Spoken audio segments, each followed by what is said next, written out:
What a start to the year. This is the second week of January, maybe going on to the third week of January of 2025, and we already have two exciting pieces of news. The first is that 30% of the Sonos executives are actually gone or going. And this is the first piece of news, and there's something more exciting that I'll share in just a little bit. But hey, 2 weeks in and we have two exciting pieces of news.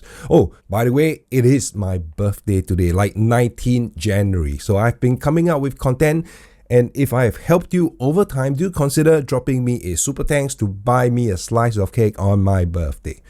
Okay, I'm just kidding. I can't take so much cake, but legit, it is my birthday today. So just leave a comment maybe to wish me happy birthday, Pete. Now, the firing of the execs. So 30% of them are gone. There are like 10 execs on Sonos at the top level, and 3 of them are gone, right? So the firing actually started at the bottom, and it didn't just happen. It happened over time, over years, in fact. I think in October of 2022, Sonos was at a peak of 1,800 employees. And by the time June 2023 came, they actually fired 7% of the workforce. So that probably took about 130 off, and they were left with 1,670. So the people that they fired, the 7%, included the customer support staff, which was strange actually.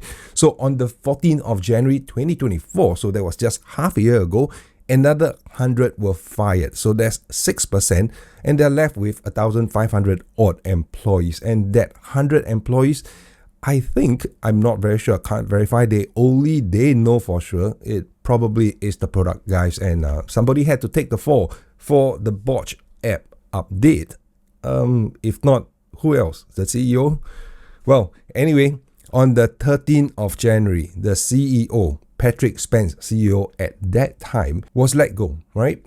And he's supposed to stay until June of 2025. He's going to draw a salary of $7,500 every month till then, at which point he'll be given $1.875 million. Well, for his 13 years of service. Now, he did do some great stuff, all right? So let's not take that away from him.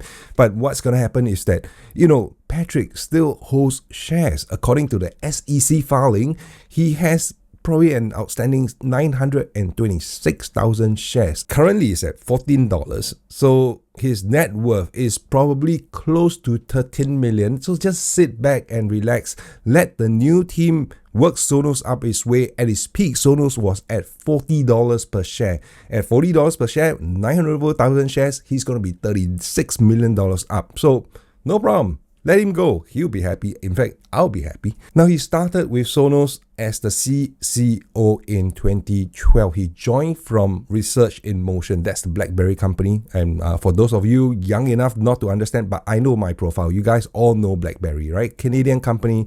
They kind of like one of those mobile companies that is heavy on texting and corporate emails, which had a physical QWERTY keyboard on their phones. So you don't see that now anyway. So he jumped ship and he joined Sonos, and he was promoted to the CEO when Sonos went public in 2017. So in his tenure here, he did see quite a bit of things happen at Sonos. He did bring us quite a bit of things, including the Arc and the Arc Ultra, right? During his time. They announced Thomas Conrad as the interim CEO. Now, careful steps, right? They said interim CEO. So small, careful steps. And I think I like what they're trying to do here. It's not like, oh, this is the new CEO and you'll take things forward, right? Interim CEO. Let's see how he does. If he does well enough, let's put him as a CEO. Let's see whether the people, the users like him as a CEO, right? Careful steps, small little steps. We'll talk about who Thomas Conrad is in just a little bit, but we have to talk about the two other guys, the chief product officer. So Thomas, when he came in, he said that, well, the chief product officer, Maxime Bouvard-Merlin, right? This guy looks familiar. Merlin. Okay, so there is no need for the chief product officer anymore, because Thomas himself, he can do the CPO job. He can be the chief product. He came from a background of product launches, right? So that role is no longer required. It's redundant. So Maxim himself, he brought us the Sonos One, the Beam, the Move, the Arc, the Ace, and he joined in 2016, and in the 9 years since, he has done some good work, but I mean, from what I'm hearing online, I think he has quite a lot to do with rushing the app out and failing us all. But to be fair, I've been having a relatively good time with the app recently. I don't know whether some of these are still valid, but whatever, I'm just reporting as things are. Now, the third position is the CCO, Chief Commercial Officer, Deirdre Finlay. She will leave. It's not decided when. She spent 5 years at Sonos and she's in charge of marketing, revenue, customer experience, and the go-to-market planning. I think go-to-market planning, you kind of have to depend on the CPO, the Chief Product Guy, to give you a proper product to market. But, anyone who is running the helm at Sonos needs to take equal responsibility. Nobody should be taking a single decision that will bring the company down unless one of them overpowers everybody else. So I want to talk about who Conrad is. Now, Conrad, he was the CTO at Pandora, the streaming service, for 10 years, right? And he was VP of product at Snapchat for 2 years. He did some work at Apple at the start of his career, and Quibi streaming. Now, Quibi streaming is something that was launched and failed within a year. It's like vertical format or mobile movie clips. They got a lot of stars to star in it, and nothing exceeds 10 minutes. It's like quick bites, Quibi, right? Quick bites. And that didn't go off. It attracted a lot of investment, but no, right? It didn't go well. So Conrad has already been on the Sonos board, and he is working with the Chief Innovation Officer, Nick Millington, on fixing the app for months already. And actually that got me worried a bit, because if he has been fixing it for months, then does making him the CEO make it better? Oh, but maybe, right? Because the previous CEO, Patrick Spence, might have been stopping him from doing something. So if he can pull out all the stops and focus on fixing the app, then maybe everybody will be happy. But bear in mind that fixing the app is no longer just enough. They have to win us back. Now, Conrad was also the CEO of the Zero Longevity Science. And I think he's probably about 60 years old, plus minus 62, 63 years old. But he was the CEO of Zero Longevity Science. Now, having led product and engineering teams for world-class companies, Tom is passionate about bringing powerful innovation ideas to the forefront. Anyway, forget it. This is a blurb that I collected from the Zero Longevity Science website. But his work at Zero is to help extend the lifespan and health span of human race. That is a huge job, man. So when he's not evangelizing Zero or using it for his own health and fasting tracker, he lost 55 pounds, and so does the blog say himself, right?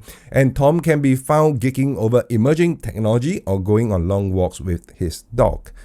Okay, now, a few things I want to take away from the background of Tom Conrad, right? Streaming service, QB. Mobile, short-form, star-studded content. But the service was launched for mobile in 2020, right? During the lockdown. It wasn't going to work, right? Because 2020 was the time of the TV. People were buying TV, people were buying the Sonos Arc soundbar because they were staying at home. They can't go out, so no need for the mobile. So Sonos home-based product was the right fit at that time. So QB didn't really work out, but the thing I want to mention about QB is that it is a subscription-based service. QB's cheapest tier is $5 a month, which includes advertising. Its ad-free tier is $8 a month. Now, this is getting me worried, because if Sonos does come out with a TV streamer, and if they have any source of programming and they're going to offer it to us behind a paywall, I am not sure I want to pay for it. I'm already paying for quite a few things: Disney Plus, Amazon, Netflix, Apple Music. Oh my God. Yeah, maybe I should clean it up a bit. But, the thing is, I'm not keen to pay Sonos, another player, more money, right?